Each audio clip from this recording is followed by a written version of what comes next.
ನಮಸ್ಕಾರ. ಟೆರರಿಸಮ್ ಮತ್ತು ರಾಜಕೀಯದ ಬಗ್ಗೆ ಮಾತಾಡ್ತಾ ಈ ಚರ್ಚೆ ಒಂದು ರೀತಿಯ ಪಾರ್ಲಿಮೆಂಟ್ ಸ್ವರೂಪವನ್ನು ಪಡ್ಕೊಳ್ತಾ ಇದೆ. ಯಾರು ಏನು ಮಾತಾಡ್ತಾರೆ, ಏನು ಪ್ರಶ್ನೆ ಕೇಳ್ತಾರೆ ಅಂತ ಗೊತ್ತಾಗ್ತಿಲ್ಲ. But the target seems to be Radhakrishna ಅವರು. ಪ್ರಶ್ನೆಗಳು ಕೇಳಿ ಕ್ವಿಕ್ಕಾಗಿ ಒಬ್ಬೊಬ್ಬರೇ. ಅಫ್ಜಲ್ ಗುರು ಒಂದು ಕ್ರಿಮಿ, ಅವನು ದೊಡ್ಡದಾದ ಒಂದು ಸಿಸ್ಟಮ್ ಅಲ್ಲ. ಕಸಬು ಒಂದು ಕ್ರಿಮಿ, ಒಂದು ಸಿಸ್ಟಮ್ ಅಲ್ಲ.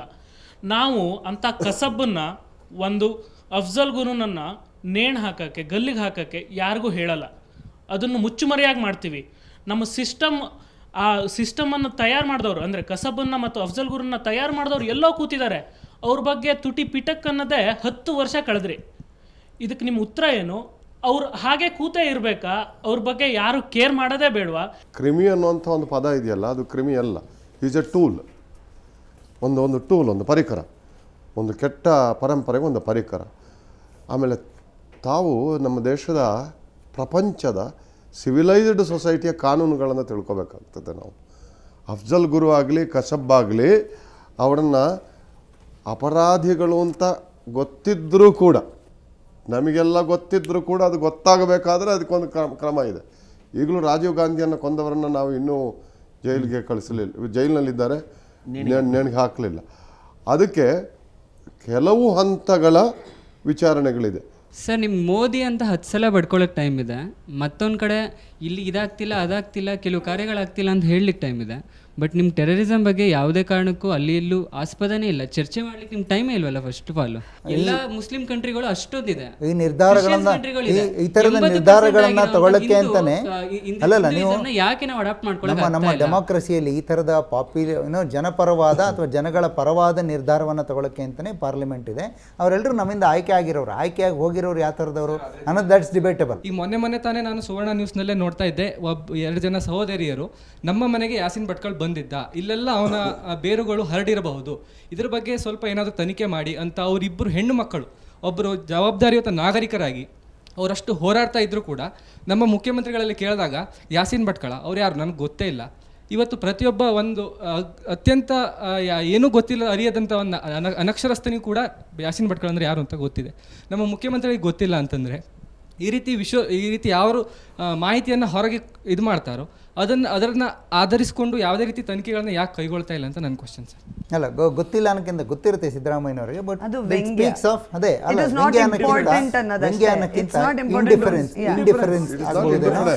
It's not indifference. It's not indifference. It's carelessness. It's not carelessness. It is a very careful statement. ನಾವು ಮಾತಾಡಕ್ಕೆ ಇಷ್ಟಪಡ್ತೀನಿ.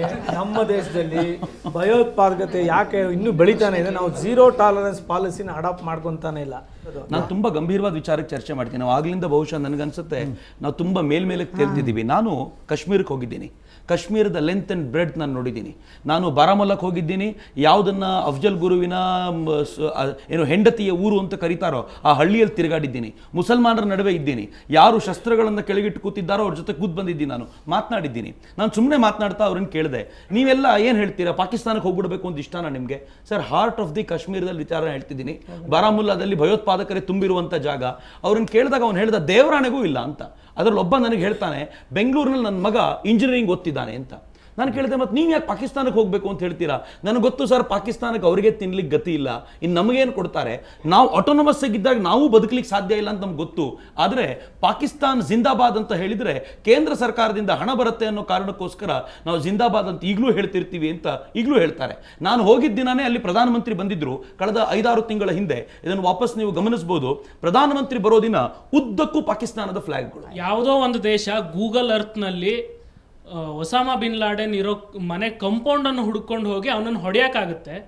ನಾವು ಒಂದು ಅಖಂಡ ಭಾರತದಲ್ಲಿ ಅದು ನಮ್ಮ ಒಂದು ಭಾಗ ಆಗಿತ್ತು.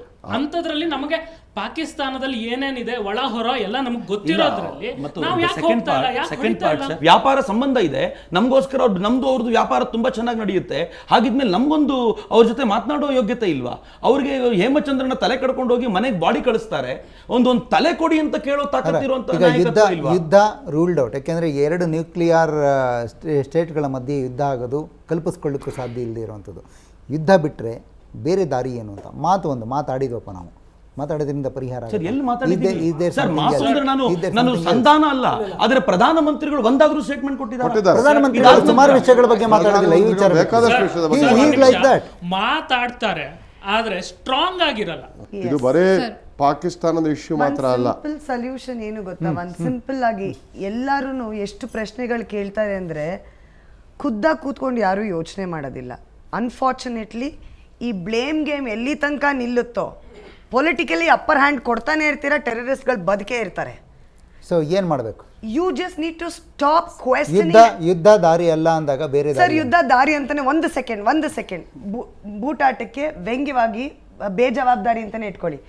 ಯುದ್ಧ ಅಂತ ಹೇಳ್ಬಿಟ್ರು ಸಾಯೋರ್ಗೆಲ್ಲ ಯಾರು ಉತ್ತರ ಕೊಡ್ತೀರಾ?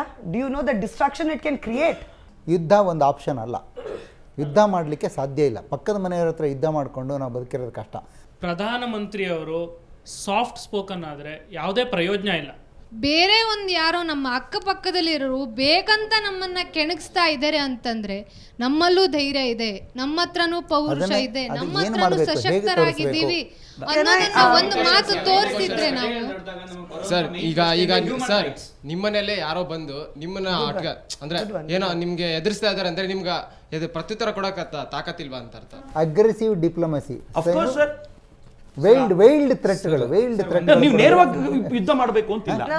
ನಾನು ನಿಮ್ಮನ್ನು ಕೇಳ್ತಾ ಇರೋದು ಒಂದೇ ಒಂದು, if India is so weak why hasn't Pakistan tried to attack it? ಈಗ ಒಂದು ಸಣ್ಣ ವಿರಾಮ ತಗೊಳ್ಳೋ ಸಮಯ ಬಂದಿದೆ. ಒಂದು ವಿರಾಮದ ನಂತರ ಮತ್ತೆ ಚರ್ಚೆ ಜೊತೆ ವಾಪಸ್ ಬರ್ತೇನೆ.